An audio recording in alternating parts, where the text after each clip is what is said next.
নমস্কার, রীতা হোম কিচেনে আপনাদের সবাইকে স্বাগত জানাই। আমি রীতা আন্দামান থেকে।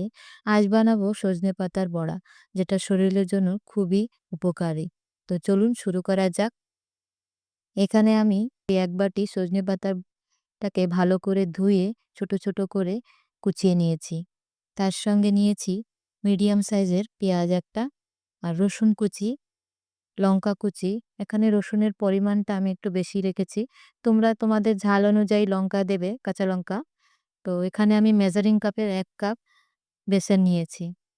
তো এখন আমি এখানে পেঁয়াজ, রসুন, কাঁচা লঙ্কা দিয়ে এখানে কিছু গুঁড়ো মসলা ব্যবহার করব। তো এখানে আমি 1/2 টেবিল চামচের মতো হলুদ গুঁড়ো দিয়ে দিলাম। 1/2 টেবিল চামচের মতো কাশ্মীরি লঙ্কা পাউডার দিলাম। আর দিলাম 1/2 টেবিল চামচ জিরে গুঁড়ো, আর স্বাদ অনুযায়ী নুন। তো এটাকে আমি ভালো করে মেখে বেসনটাকে অল্প, অল্প করে দিয়ে মেখে নেব। তো অল্প, অল্প করে আমি এখানে মেখে নেব। এখানে বেশি বেসন দিলে বড়াটা নরম থাকবে, সেটা ক্রিস্পি হবে না। তাই জন্য অল্প, অল্প করে বেসন দিতে হবে। তো বেসনের পরিমাণটা একটু কমই রাখতে হবে। তো এখানে আমার ১ কাপ বেসন লেগে গেছে। তো পুরোটা বেসন আমি দিয়ে দিলাম।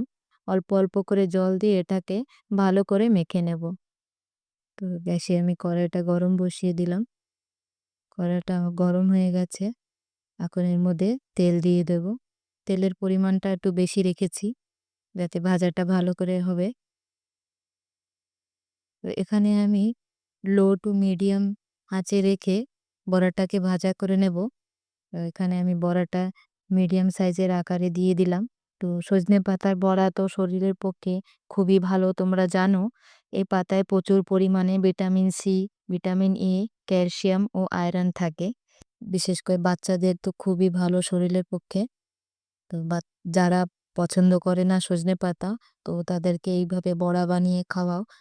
এখন এটাকে আমি উল্টে দিলাম। ফ্লেমটা লো টু মিডিয়ামে রেখেই ভাজবে।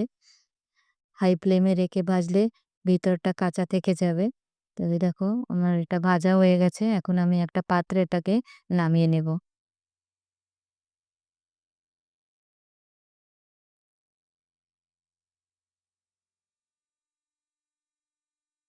রেসিপিটা কেমন লাগলো আমাকে জানিও। লাইক করো, বন্ধুদের সঙ্গে শেয়ার করো, সাবস্ক্রাইব করো। আবার দেখা হবে একটা নতুন রেসিপি নিয়ে। নমস্কার।